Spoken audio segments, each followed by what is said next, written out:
When you first open graphical analysis, you will get this screen. And since you're not going to have any sensors or data sharing on there, then manual entry is what you want to do. It says you can enter data through your keyboard or a copy and paste feature.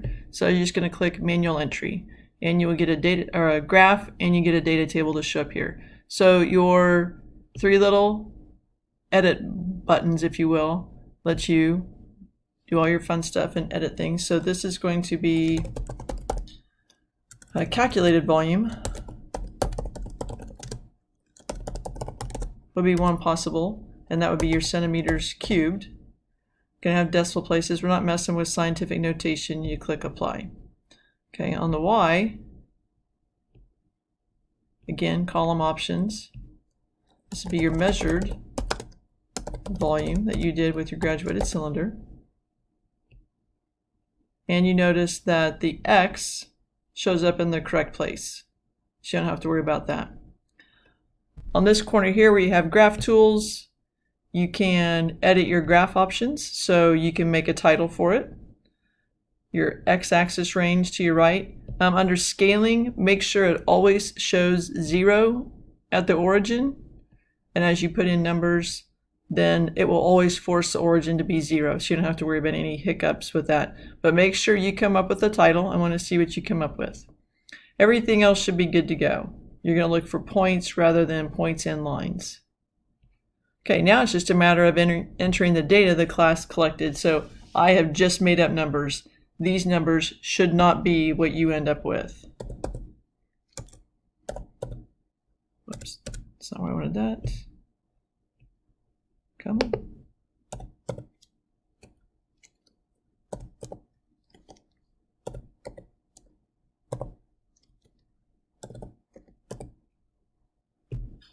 And as soon as I put in the other value, you're going to see points start to be plotted. And the scale automatically changes, and there's none of this messing around and trying to decide what goes where in Excel, because it does all that fun stuff for you. Okay. Back to this. I want to do a curve fit. Now, some of you are like, but it's not a curve. In statistics, math, and that kind of thing, all sorts of shapes of lines exist. Some are straight and some are not. So you apply a curve fit, and the choices here are all these possible choices, but linear is the one we want. And you hit apply. And it automatically puts the statistics for it. So it tells us our range, tells us, in y equals mx plus b form because it's linear, and it gives you what m and b and your R value correlation, which means your data points pretty much hit a straight line. Okay, that would be it. That's all you need to do. I mean, there are other things this program will do, but for manual entry to make a graph, it's pretty good. Now, you might want to save it so that you don't lose it. So you can save it to your, your home computer. You can upload it under export.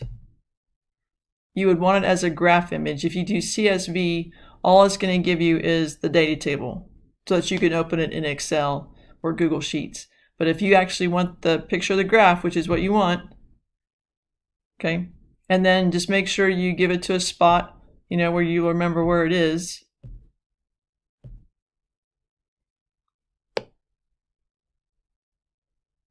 There's my folder for graphical analysis, and